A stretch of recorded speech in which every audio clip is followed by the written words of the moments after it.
everyone. Welcome to the CXM Advisory community. My name is Nishat Fatima. I'm the CXM Advisory community lead. Today, we're going to kick off our interview series, and we're going to kick it off with Shane Paladin, who is our services leader at SAP. And I'm excited to hear his take on advisory and how advisory helps our customers. Thank you for joining us today, Shane. Let's just dive right in. So my first question to you is, as we're talking about CXM advisory, what impact do you think advisory services have on our customers, and how does it really drive customer success? Well, firstly, thank you for having me. And this is a great question, and advisory does matter. So customers demand business outcomes. It's all about quick time to value, right?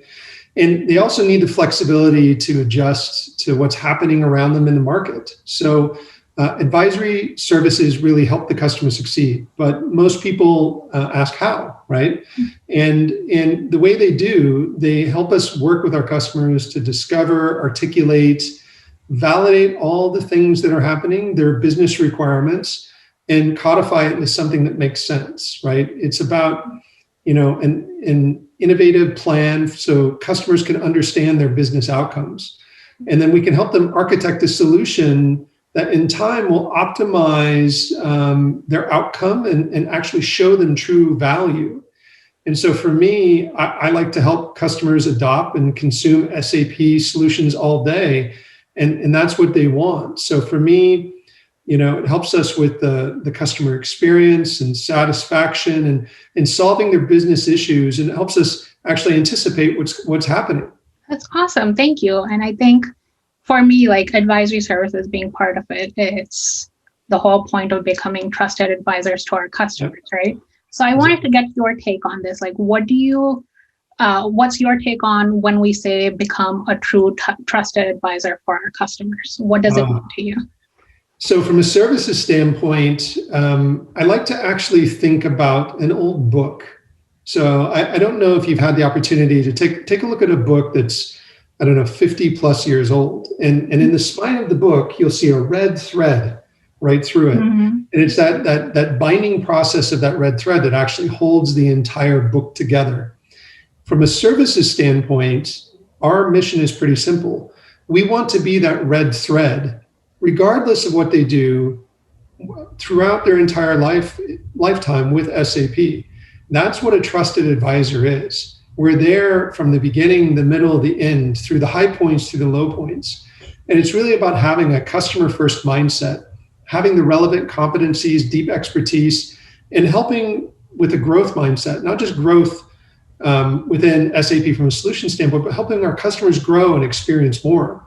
And, trusted advisors are really about showing adaptability, reliability, being empathetic and resilient within the scenario. And that's something we've really been able to do over the COVID-19 experience, and we're taking forward within 2021. And, they have to be that seat at the table, and it's an empathetic ear at the table and a shoulder at times, but it's also being that true and trustful confidant to say, maybe this isn't the best decision.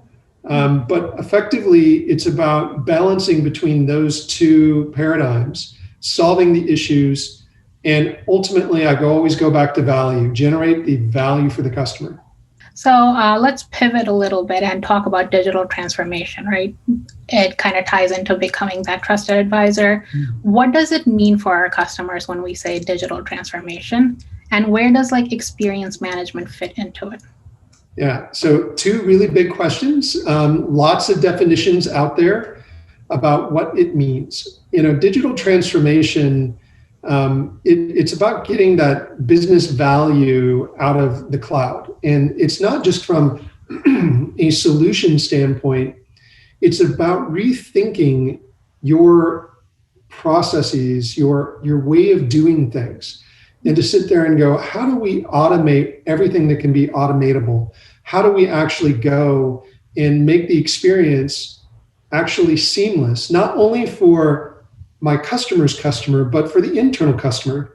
You and I both work for SAP, right? It's about making our experience within SAP better. It goes no different for our other customers. And when I take a look at XM, that kind of combines the operational data, which is kind of the what, I would say, and the experience data, which is the why. And for me, XM is the route to outcomes for all of our customers. It drives your revenue, operational efficiency, health of the organization, and it really has value for customers. It helps them, in my opinion, change from inside out to outside in. It's adding the why to the what. And from a data perspective, it also has a huge opportunity for competitive advantage. Everybody wants to be predictive. What's around that corner? Well, you need the predictive analytics and automation to make that happen. Oh, that's awesome. And then, so as we're talking about transformation, so where does XM transformation fit into it, and what's your take on it? Yeah, so from an SAP standpoint, we're always helping our customers adopt, infuse, and transform XM or their experience, right? And experience management is, honestly, it's pretty new for most companies, and you have to take a programmatic approach. And the reason why, you have to help our customers move through the different stages quickly so they can reach maturity and get the value out of it. And frankly, this is where services can help. No two customers are alike, right? And so while the process to get there is a process to follow, there's many dependencies that gauge how quickly you can go and truly adopt fully XM. And the good news is Services has the ability to help you get there, and SAP, from a product standpoint, has the right strategy. So we're willing, able to help, and we've done this many times before. Talking about services a little, right? Last year, we all got hit by the pandemic, things had to change. So did that impact the services strategy, and what were some of the changes that we were able to bring in 2020, and what did we learn from it? You know, the funny thing is we already had the right strategy. It just accelerated it, right? Mm-hmm. We were already in the process of pivoting to outcomes.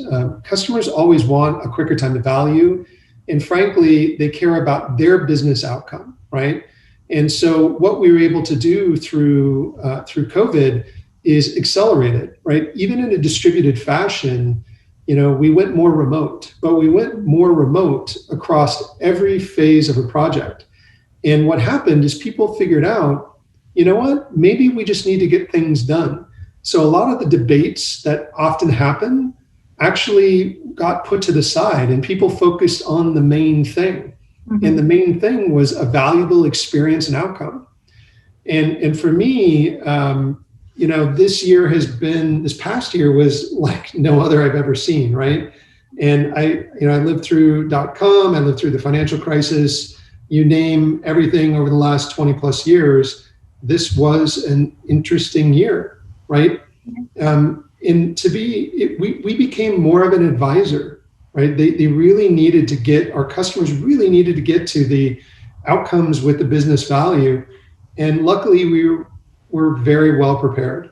And so for us, it was about back to simplicity, focusing on cloud. And I will say, remote works, and it actually makes things go easier and quicker. Yep, I couldn't agree more. I'm a huge fan of remote learning and remote delivery, right? Yep. So as like 2021 is progressing, what can we look forward to this year? You know, we really need to continue the path we're on, which is to help our customers through their digital transformation. And it really is about moving to the cloud and harvesting the value there, right? Time to value, and it's really the customer's outcome that matters. And we're continuing to, you know, follow this strategy and really accelerate the pivot to outcomes. For us, we actually simplified our portfolio quite a bit, and we focused it on the customer outcome as opposed to more of a technical process in a lot of ways. Adaptability is key, and frankly, that's the basis for innovation. So we're going to keep on as that trusted advisor, that red thread for our customer. Mm-hmm. We're picking up customers where they are, no matter which stage of the transformation, and we're helping them see the light at the end of the tunnel. And through automation, through fit to standard, through a clean core approach, making sure you're not customizing things. We're helping them in a remote fashion get to the goal quicker than they ever have. So again, thank you so much for your time today. And it was great hearing from you. I'm sure we'll continue to work on this throughout the year. And we hope to see you more in the advisory space and hear more about it. But thank you for your time today. Yeah, thank you very much. I look forward to seeing you in the future. Yeah, Bye. thank you.